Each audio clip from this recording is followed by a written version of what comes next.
There's a new recording today that says Nanncy Pelosi said walking down the hallway saying we should have had the guards out there and she needs to take responsibility for that.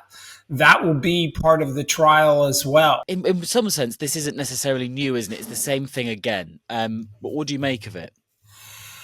Well, I think the timing's interesting and also very legally questionable. But the biggest story of the week is obviously going to be Kamala Harris's first interview, which she requires the security blanket of Tim Walz. So I think this is going to be a non-story in this cycle. What is the issue with this? The charges that Jack Smith, the special counsel, lay out seem quite clear. The changes are because of what the Supreme Court has said about presidential immunity. On the substance of the charges, what do you think is right or wrong? Well, keep in mind, I've been an attorney 35 years. And so he did what we would call cleaning up the pleading to match the court ruling, but not necessarily suffice. You're still going to see President Trump challenge these legally, regardless of what happens in the election. He's going to say that it didn't follow the Supreme Court guidelines. So this is a pleading that's going to lead to other motions and no trial within maybe even a year. But again, that's about the sort of jurisprudence around it. What about the actual substance of the charges? Would you defend against those? Do you think Donald Trump could defend against those? I think because of the essence of the other cases and how they are floundering, Americans have discounted these charges as they did in Atlanta, as they did in Florida.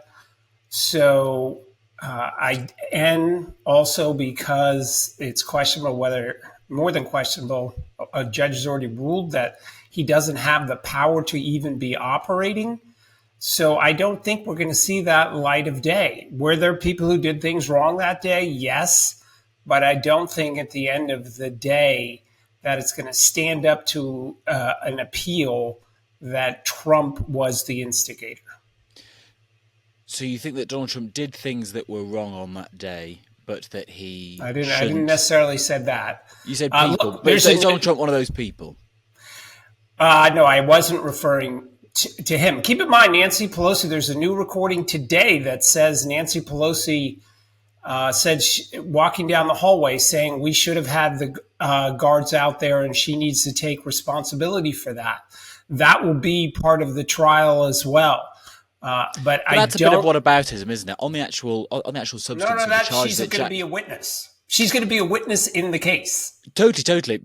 But I'm asking about Donald Trump and what you think his culpability is on these charges. And we've discussed the jurisprudence around it and whether you think this case will actually make it to trial. But on the substance of the charges, did he try and overturn the election illegally?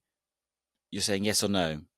Keep in mind, the Supreme Court specifically said that Jack Smith left out the context of the Trump statements, which is they did not have to say that in their opinion. That's an extraordinary statement by the U.S. Supreme Court to chastise a prosecutor for leaving out full context. So again, I don't think at the end of the day, Trump is going to be found guilty of anything.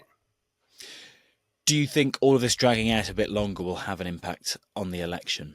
I don't think it will have any impact because it's already been baked in, especially since the other case was thrown out. What about the new line of argument that Harris is pursuing? You know, I'm the prosecutor versus the felon. He's already a felon. She was a prosecutor. Do you think that will have much traction? Well, for someone who actually ran against Kamala Harris, that would be me in the U.S. Senate run. I'm quite familiar with her I'm a prosecutor claims, which she abandoned in 2019. So she made them way back in the day in 2016 when she ran against me. She abandoned them in 2019 when she ran for president, and now she's reviving them. And that's going to be subject of a ad campaign. But if I was their team, I would probably use that. But again, I don't think it has much effect. Keep this in mind. Last week, she said it was Trump's specific intent to throw his opposition in jail. And then this week, her administration charges him again. It doesn't fly. Thomas, good to talk to you. Thank you very much. All right. Good night. Count 9! Guilty! Trump is not above the law. No one is above the law. No one is above the law. Trump.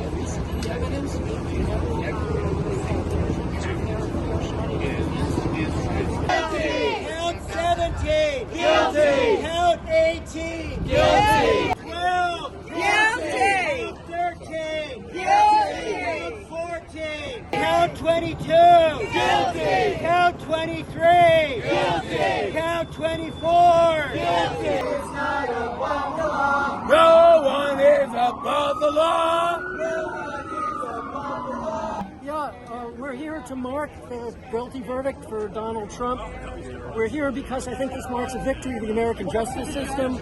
It shows that everybody is subject to the law, no matter how wealthy, no matter how powerful, no matter whether they're a celebrity or not. Everybody has to face justice. Everybody has to face a jury. And if the jury finds them guilty, then they've been convicted. It's the way the system is supposed to work. It all too rarely happens, but we're here to mark the fact that for once it is working the way it's supposed to. Thank you.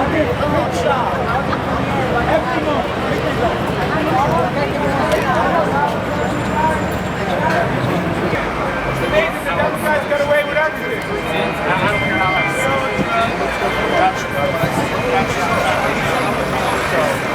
In fact, I just said $50 for being a poor guy. My name is Mariano. Shame on Joe Biden. He became a dictator like Stalin, Maduro, Fidel Castro. Donald Trump will succeed and become the 47th president of the United States. God bless the United States and God bless Donald J. Trump.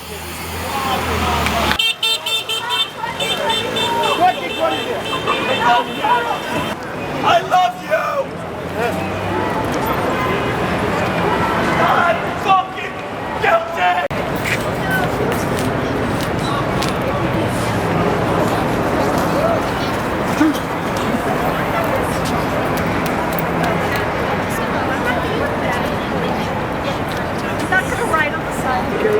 How many millions of dollars